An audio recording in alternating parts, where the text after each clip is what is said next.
Meus irmãos, a paz do Senhor, é com muita alegria e satisfação que nós vamos dar início a mais uma Escola Bíblica Dominical, a lição dos jovens. A nossa lição é a lição de número 9, que tem data para o dia 31/5 de 2020. Nós vamos fazer uma oração. Oremos a Deus. Senhor, nosso Deus e nosso Pai, mais uma vez eu quero te agradecer, Senhor, pela rica oportunidade que o Senhor nos dá de aprendermos a Tua Palavra. Peço ao Senhor a Tua bênção, em nome de Jesus. Amém. Nós estaremos estudando, irmãos, uma lição importantíssima. Não só para o nosso conhecimento em relação às Sagradas Escrituras, que nós temos por obrigação de conhecer, mas pela aplicação dessa lição, trazendo para os nossos dias. É muito importante. Eu espero que você que esteja ouvindo, fique até o final.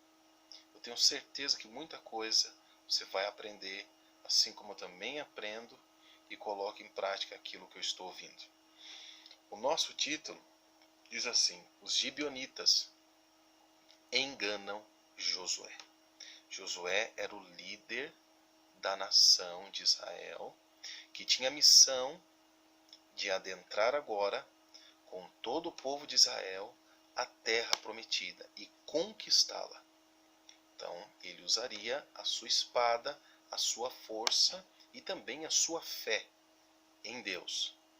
Mas o texto dessa lição é: os gibeonitas enganam Josué.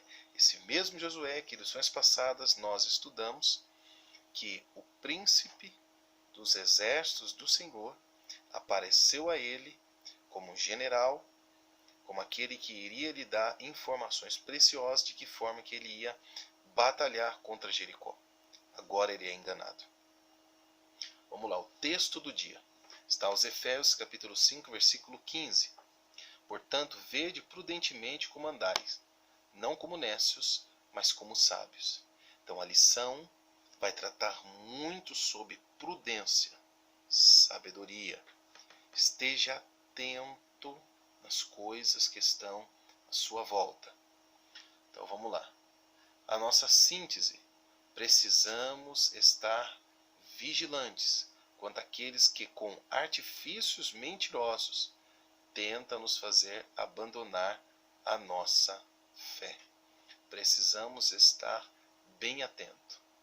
A nossa introdução, nosso texto bíblico está em Josué.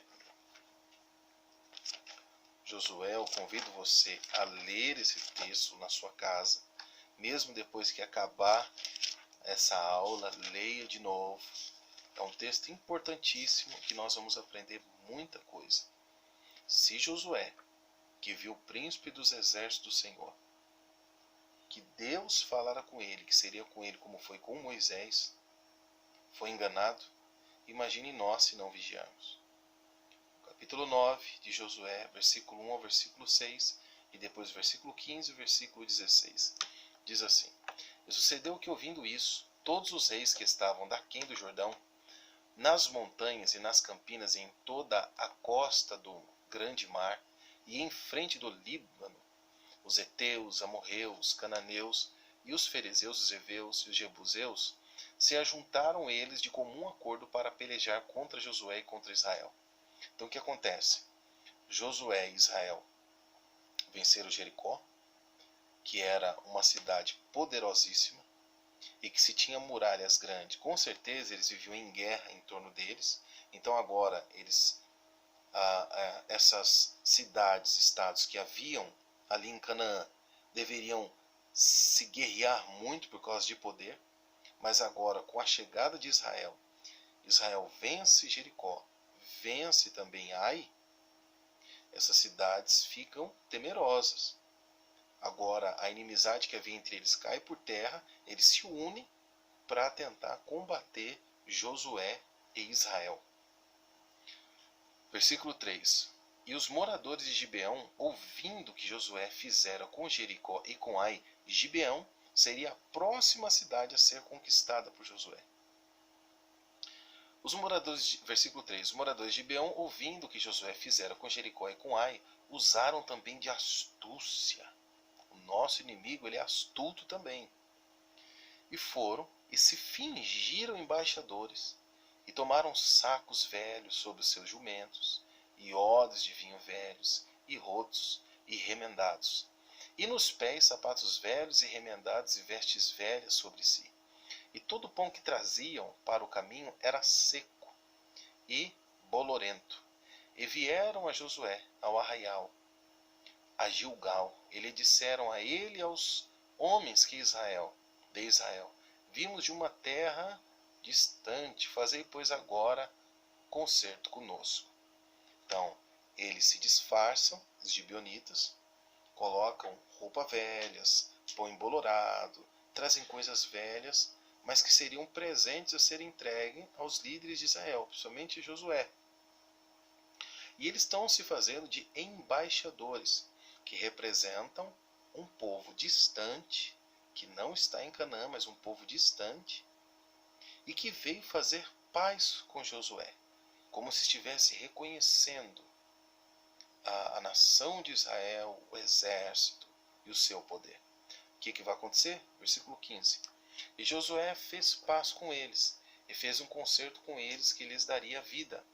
E os príncipes da congregação lhes prestaram juramento. Olha que coisa. E sucedeu que ao fim de 3 dias depois se fazerem concerto com eles, ouviram que eram seus vizinhos e que moravam no meio deles. E Deus tinha dito, é para expulsar todos de Canaã. E agora eles fazem um juramento, que aquele povo que veio conversar com eles, que se fizeram de embaixadores, Josué e os líderes fazem o juramento, nós não vamos fazer nada com vocês. Nós vamos aprender muita coisa dentro dessa história. A nossa introdução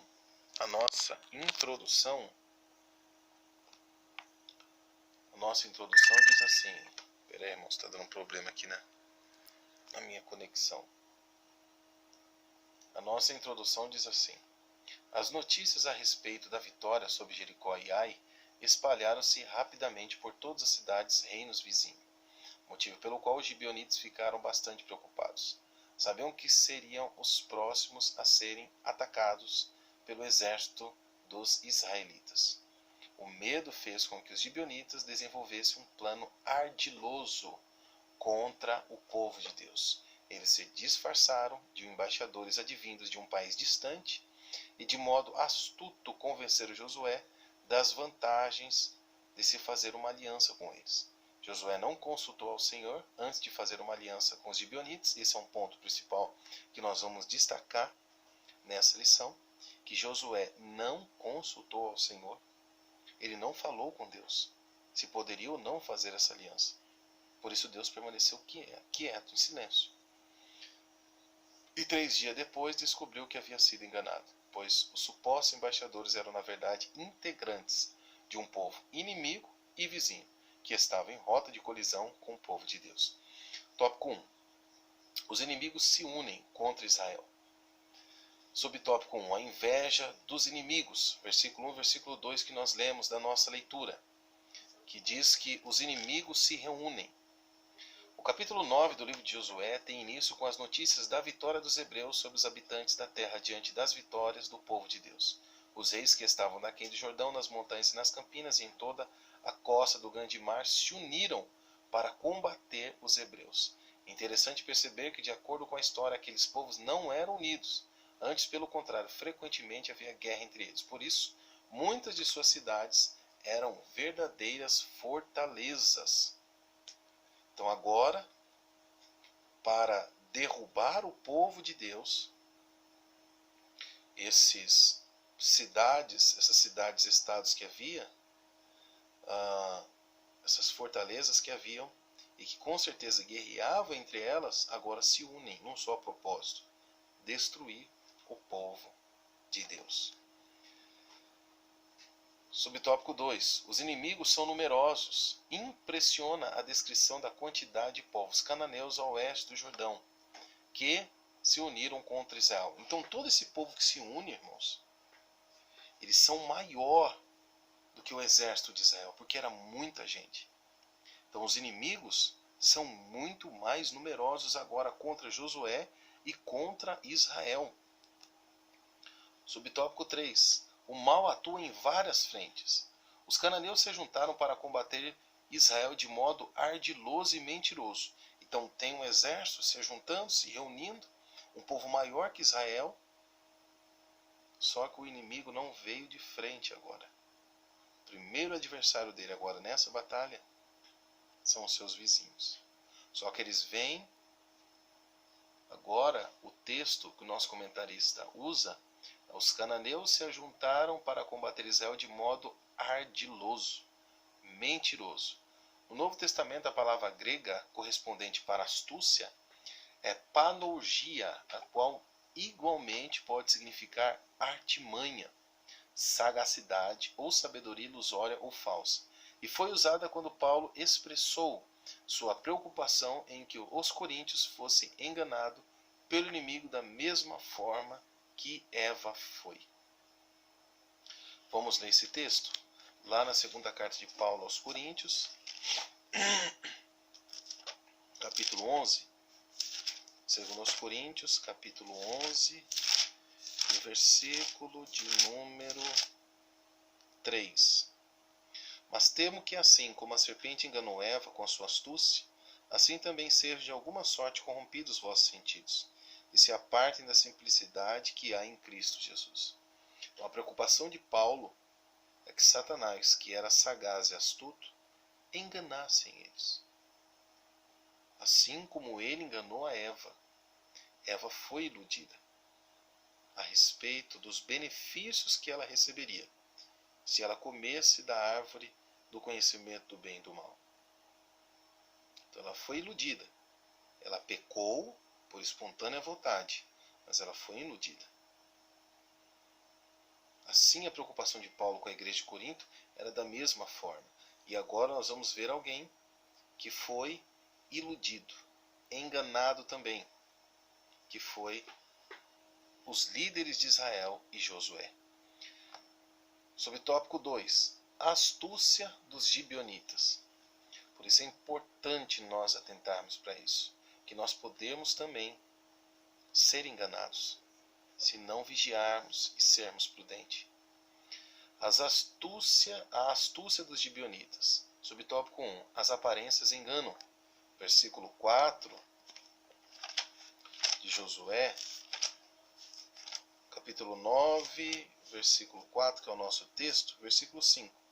Usaram também de astúcia e foram e se fingiram embaixadores e tomaram sacos velhos sobre seus jumentos, e odres de vinho velhos, e rotos e remendados, e nos pés sapatos velhos e remendados, e vestes velhas sobre si. E todo o pão que traziam para o caminho era seco e bolorento. Então, eles vêm com uma aparência, por isso as aparências enganam. Eles vêm com uma aparência de amizade, que estão vindo de um lugar distante. Estão com pão embolorado, com roupas já sujas, rasgadas. Os gibeonitas fizeram uma encenação a fim de seduzir o povo de Deus. Eles se disfarçaram muito bem, a ponto de enganar um general experiente como Josué. Os ardilosos gibeonitas utilizaram um excelente figurino, uma linguagem humilde, pretensa piedade, a melhor safra dos seus vizinhos em odres velhos e remendados e além do pão mofado. Outros itens apetitosos e valorosos da sua gastronomia, pois está escrito: então aqueles homens israelitas tomaram da sua provisão e não pediram conselho do Senhor, conselho da boca do Senhor. Versículo 14, capítulo 9. Então aqueles homens israelitas tomaram da sua provisão e não pediram conselho da boca do Senhor. Eles foram pela aparência. E as aparências, elas enganam. 2. A armadilha é descoberta. 3 dias depois, os israelitas descobriram que os pretensos embaixadores de uma terra longínqua eram, na verdade, os inimigos vizinhos. Desolado, o povo reclamou contra os príncipes da congregação. Versículo de número 18. E os filhos de Israel os não feriram, porquanto os príncipes da congregação lhes juraram pelo Senhor Deus de Israel, pelo que toda a congregação murmurava contra os príncipes. Então eles vão indo para a batalha. Agora eles precisam passar pelos gibeonitas, mas eles não podem ferir os gibeonitas. Por quê? Porque os príncipes de Israel fizeram uma aliança diante de Deus, um voto. E esse tipo de aliança não pode ser quebrada. Então, se há uma coisa que o povo do Antigo Testamento zelava, era pela aliança. Não poderia ser quebrado. Então, se eles fizeram uma aliança diante de Deus, agora eles deveriam segurar essa aliança, esse voto que eles fizeram. Nós vemos hoje alianças que são feitas em casamento, em que chama-se o padrinho, que são as testemunhas. Então se faz uma aliança diante de Deus. E hoje muitos quebram essa aliança. E outros votos, pessoas que foram batizadas nas águas, que fizeram aliança ali no tanque batismal. E agora nós estamos vendo a nação de Israel, eles não podem avançar sobre os gibeonitas, porque os seus líderes fizeram uma aliança. E o que acontece? O povo reclama muito deles, porque eles fizeram essa aliança e o povo não pode passar por cima dos gibeonitas. 3. A manutenção da aliança. Josué e os príncipes da congregação, mesmo diante da ferrenha crítica do povo, que o povo reclamou muito, não mudaram os termos da convenção de paz. Afinal, é pecado usar o nome do Senhor em vão. Mais tarde, em 2 Samuel 21 e 2, vemos que Saul quebrou essa aliança firmada no tempo de Josué. Então, lá em 2 Samuel 21, nós vamos ver que houve fome em Israel. Davi consulta a Deus e fala: Senhor, o que está acontecendo que está havendo fome? E o Senhor fala: é por causa dos gibeonitas. Quando Davi vai ver, Saul, que era o seu antecessor no reinado, ele e a sua família havia matado alguns gibeonitas.